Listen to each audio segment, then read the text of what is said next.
Hey everybody, Jason Blaha here with Ice Cream Fitness. Today I want to talk to you about the subject of meal timing and how important it is to you and your results and gains. Well, let me give you guys a bicep shot first. Alright, now on to the subject matter at hand. Today I'm going to save you a little time because I tend to get long-winded and some people just want the conclusions at the end and they don't want all of the science and information on it, so I'm going to get right to the point. If you are a drug-free bodybuilder, you don't inject trenbolone, you don't inject insulin, you don't do anything like that that would affect insulin levels, and you don't use any drugs that would inhibit de novo lipogenesis, meal timing is completely fucking irrelevant. You can eat however many meals you want a day. You can time your protein and carbs and whatever, however you want, 1 meal a day, 2 meals a day, 6 meals a day, 10 meals. You can eat most of your food in the morning, most of it at night.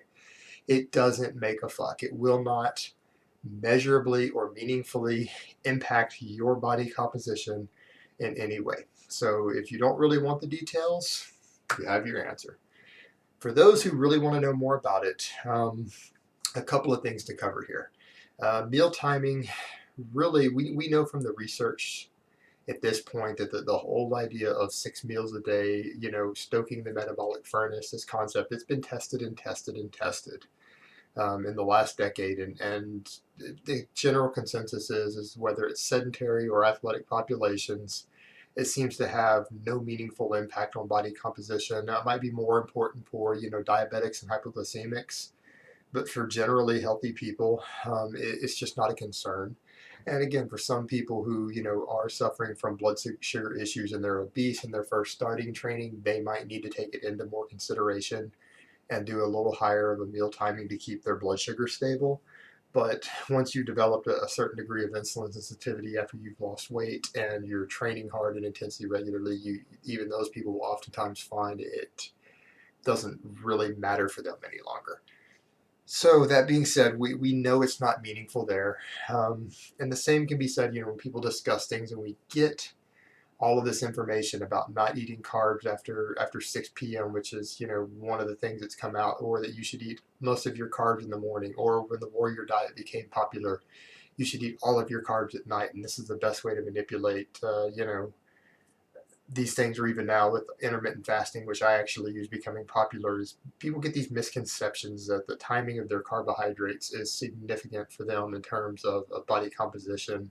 And the reality of it is that it just simply isn't true. It's when we measure it and look at it, there's just no meaningful impact upon body composition because, again, as I've covered in other videos, again, on insulin and things, here I'll link my insulin video. And, right after that, I will go ahead and link my video on glycemic index. And I cover this stuff in a little more detail there, but it just doesn't seem to matter. It's just completely irrelevant. And part of it being is that, not only should you not be worried about things like acute insulin response, when you're a highly trained individual and you're not in a huge caloric surplus, your body ends up storing most of your dietary carbs in your muscle tissue anyways once you're a highly trained individual, and you kind of have a store of blood sugar there available, between your liver and your muscle glucose most of the time anyways. It's not really that important to use your diet to keep your blood sugar levels stable. You have other reserves once you're you know a highly trained individual and you've been lifting and training intensely for 6+ months. Things like stable blood sugar levels really shouldn't be that much of a concern anymore. Now, again, and I will point out that this is very, very different for endurance athletes, but generally speaking, if you're listening to channels about bodybuilding and weightlifting or powerlifting, and your goals are physique oriented and general fitness, odds are you're not going to be running a marathon every weekend. So for people whose workout is to go lift weights for 2 hours, it's a non-issue. Now, the other thing to consider when you look at that is that people say, well, I know this and that pro bodybuilder who swears by it and they eat these high meal frequencies.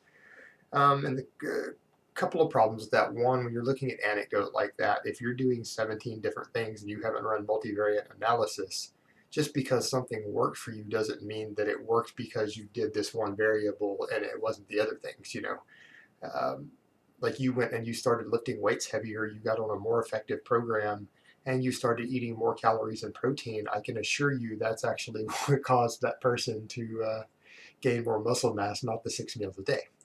Um, because again, we know from the research, the 6 meals a day is pretty arbitrary and irrelevant. Now, when you see a pro bodybuilder doing it, to me, the answer is insanely obvious, having been around hardcore bodybuilding circles for many, many years. That when I see a pro bodybuilder doing that, my first response is, of course they do, because they inject so much insulin on a daily basis to carry that much muscle mass into their drug stack, that if they don't eat 6 or 10 high carb meals a day, they'll have a major hypoglycemic episode and they'll go into a diabetic coma and they might die. So that's the reason, Ronnie Coleman and Jay Cutler, are eating 10 high carb meals a day and slamming these dextrose shakes with their whey shakes and things like that. It's because these individuals are injecting large amounts of insulin, and, which is again already an insanely dangerous practice. And if they don't do this, then they could die from it. So to them, it's literally a matter of life and death. It has nothing to do with their body composition. Um, and the same can be said when we start looking at individuals who are using drugs and things that reduce de novo lipogenesis, like trenbolone and things, and other steroids. You start seeing that, yeah, carb timing and things matter, because normally we would say with intermittent fasting, or even there's something new that's come out that's popular with a carb backloading thing. Basic nutritional science would tell us that even though you're manipulating the timing, that the end balance is still going to produce the same result. That in theory, that you'll have a time where you're burning a little more fat, when your blood sugar and things are a little lower, and you're absorbing less total calories, but you're going to remake up for it later and regain it. So it's still net energy balance. The only issue there is that if someone's using some substance that blocks natural things going on in their body, like de novo lipogenesis, the process by which the body converts dietary carbs, and glucose into adipose tissue.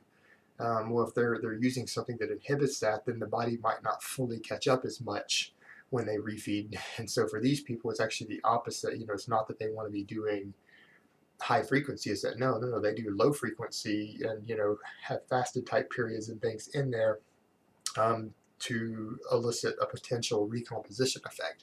However, even for these individuals, I would say that even that is speculative at best, and it's not proven. It's hypothetical that may offer a benefit there.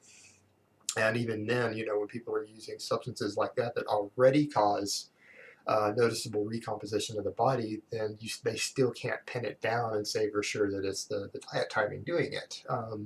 You just can't say that with any degree of certainty. But we know for people who aren't using those sort of things that no, it's completely irrelevant in terms of a body recompositioning, how you time these things. So again, it shouldn't be a concern. And then the same thing when we get over to protein intake. It takes up to 48 to 72 hours for you to completely absorb and digest all of the protein from a piece of meat. And so you're still getting amino acids from it for a long time. And just in reality, it doesn't really matter when you time it, since most of the protein you're eating is going to be from slow digesting sources. And now, of course, you have stuff like Lane Norton's new research. And while I have a lot of respect for Lane Norton, I do have to point out Lane Norton works for supplement companies, and he's on the payroll of supplement companies doing supplement research. So when you look at it that way and you realize the history of the supplement companies and producing junk research to sell their products, you have to keep that in perspective when you look at the data he's presenting, even currently on some of the protein timing. And I would say, for example, his last stuff with the fast absorbing proteins and using rats. Well, one, he's studying rats, not humans. Two, the data that he's putting out even on that right now, it's using all fast absorbing proteins.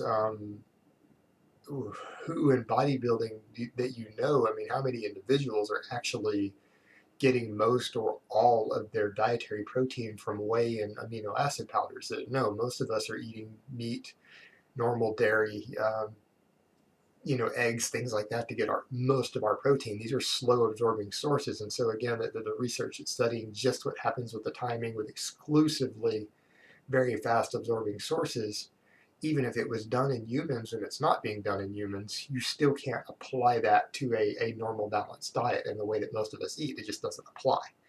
So again, you have to put that into context when you look at some of that data. And again, look at science objectively and look at the variables and look at what's being studied. Um, so even then, I mean, there's no real reason for us to say that there seems to be enough of a difference to make a difference in any number of protein feedings or timing. And there probably is an optimal somewhere in there, but the differences are so small that we can't measure it with current technology. So to put that in perspective, we're talking about such a small difference in muscle growth and anabolism with different protein timings that it's far less than 1%, and it's small enough that we really can't measure it in 2012 yet. So again, it's since no one actually knows the answer, and it probably doesn't make enough of a difference to make a difference, there's no point stressing yourself out about figuring out, do you need 2, 3, or 6, protein feedings a day. It's just not worth wasting energy worrying about when no scientist even knows the answer, and it's going to turn out that the answer makes such a small difference that we can't even measure it with equipment, that it's going to probably account for less than 1 ounce of muscle over the next 5 years for you. So again, it's, are you worrying about the things that are really important in getting your results?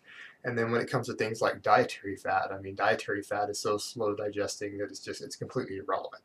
We shouldn't even be discussing the timing of fat intake.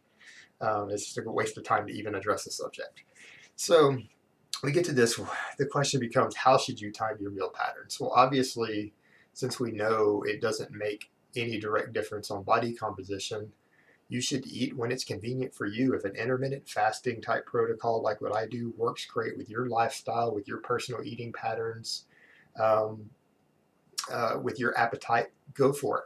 If you're one of those people that your blood sugar seems to be a bit of an issue, you're slightly hypoglycemic, and you feel not only better energetically, but more full with more frequent meals and eating 4, 5, or 6 meals a day, then by all means do that. But I mean, what I would say to you is that because meal timing doesn't directly matter in terms of your progress in body composition, it only matters in terms of your energy level, your lifestyle, your personal preference, your appetite.